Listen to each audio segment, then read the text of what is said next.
अस्सलाम वालेकुम नाज़रीन, आप देख रहे हैं हमारा YouTube channel law and justice. मैं हूं आपका होस्ट, आपका दोस्त एडवोकेट इमरान अमान तलगंग से।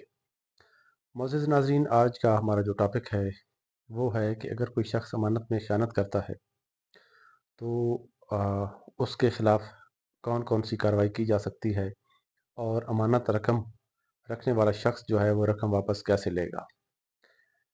तो मोअज़्ज़िज़ नाज़रीन, आम तौर पर तो यही तरीक़ाकार है और यही रवाज पाया जाता है कि अमानत रकम रखते वक्त ना तो कोई गवाह बनाया जाता है और ना ही कोई तहरीर लिखी जाती है।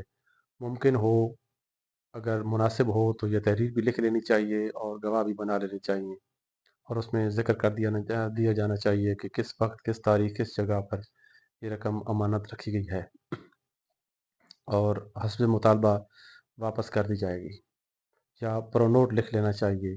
कुछ भी तहरीर जो है वो लिख लेनी चाहिए। अब आ जाते हैं उस टॉपिक की तरफ कि रकम वापस कैसे ली जाए और अमानत में ख़यानत होने की सूरत में उसके ख़िलाफ़ क्या कार्रवाई हो सकती है। ताज़ीरात पाकिस्तान की सेक्शन 406 जो है वो इसको डील करती है। अगर कोई भी शख्स अगर अमानत में ख़यानत करता है, धोखाधड़ी करता है, तो उसके ख़िलाफ़ ये कार्रवाई होगी। 406 की एफ़आईआर होगी। एफ़आईआर होने के बाद उस शख्स के ख़िलाफ़ फ़ौजदारी कार्रवाई शुरू हो जाएगी और इसमें उसको 7 साल सज़ा, जुर्माना या दोनों सज़ाएँ हो सकती हैं। मुअज़्ज़िज़ नाज़रीन, रकम वापस लेने के लिए फ़ौजदारी कार्रवाई नहीं होती। फ़ौजदारी कार्रवाई अमानत में ख़यानत पर सज़ा है। ये चूँकि जुर्म है, एंटी स्टेट है, इसलिए इसको फ़ौजदारी कार्रवाई में सज़ा होगी, जबकि जो रकम है वो वापस आएगी दीवानी मुकदमा के ज़रिए।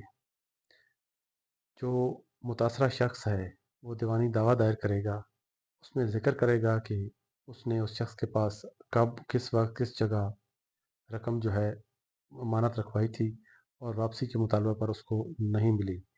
मुकदमा साबित होने पर डिग्री होगा। डिग्री होने के बाद इसका इजरा होगा और उसके बाद उसको रकम वापस दिलवाई जाएगी। ये तो है मुअज़्ज़िज़ नाज़रीन कि अगर अमानत में ख़यानत हो तो सज़ा क्या है और रकम वापस कैसे ली जा सकती है। मुअज़्ज़िज़ नाज़रीन, आपको वीडियो कैसी लगी कमेंट सेक्शन में इसका ज़िक्र ज़रूर कीजिएगा। हमारे चैनल को सब्सक्राइब करें, शेयर करें और बेल आइकन के बटन को क्लिक करें। मिलते हैं नेक्स्ट वीडियो के साथ, तब तक के लिए दीजिए इजाज़त। अल्लाह हाफ़िज़।